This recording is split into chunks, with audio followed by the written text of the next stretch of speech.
Joining us now to discuss BTC price and more is Seth Wunder, Chief Investment Officer at Acorns. Hi, Seth. Thanks for joining us. So, taking a look, we're seeing a bit of a bounce in Bitcoin. What's your outlook on the price trajectory?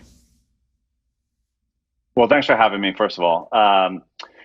We've got a lot going on in the markets right now, as you mentioned, to start the session. But the fact is that as you start to get through this cleansing mechanism coming off of Luna, working through inflation, the Fed being either at or close to max hawkishness and so forth, seeing stability in the price for the time being is encouraging at the moment.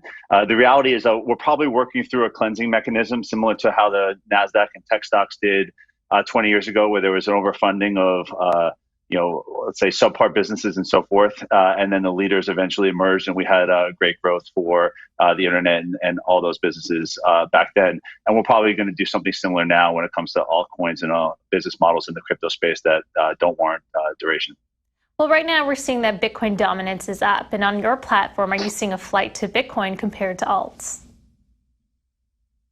I mean, for us at Acorns, we've enabled customers to have an appropriate amount of risk tied to Bitcoin, so a few percentage points depending on what's suitable for them. We haven't stepped into offering other coins to our customers. A lot of that analysis went back to the stability of Bitcoin, the trading history, the amount of assets in the asset itself, whereas the others were still very much unproven. We have no intention of altering that path right now. And on your platform, then, who's doing the buying, or is there more selling activity when you look at retail versus institutional? Any insights onto that?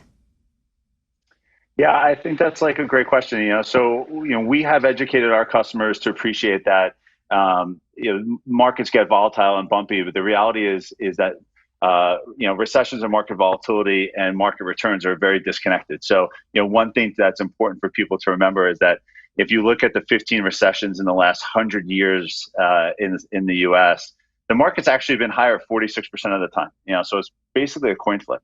And so if we all step back and realize that investing into volatility and investing into downturns and so forth is the best way to produce outside returns over the long term, we've seen that behavior pattern continue for us, and something that we're encouraged that our customers are, I think, investing appropriately for the long term.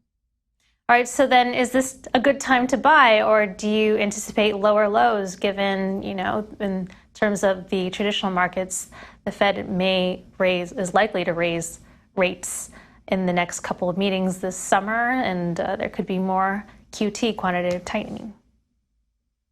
Yeah, so I think the two things that people forget, one is what I just mentioned before, which is that the market's actually a coin flip through recessions on its performance. So it's not as dour as I think some of the media would have the average consumer believe. The second misnomer in the market is that markets actually historically have gone up during interest rate cycles, not down. And so there is more volatility and so forth, and the returns are a little bit subpar versus historical averages, but they're historically not negative. And so do I think that there's a bottom in the near term? Those things are impossible to call. I like to rely on 100 years worth of history to give you some direction of what's the probable outcome. The probable outcomes are that we've discounted a lot, and we'll see how that works out from here going forward. It's not going to take a lot for the Fed to move off of this hyper hawkishness as you start to see the economy sort of normalize or slow down even. You've seen that in some corporate profit earnings between Walmart and Target and so forth. And so the tea leaves are there to get us there. And then as the evidence surfaces more, I think it's likely to see the pendulum swing a little bit less bearish as we are right now.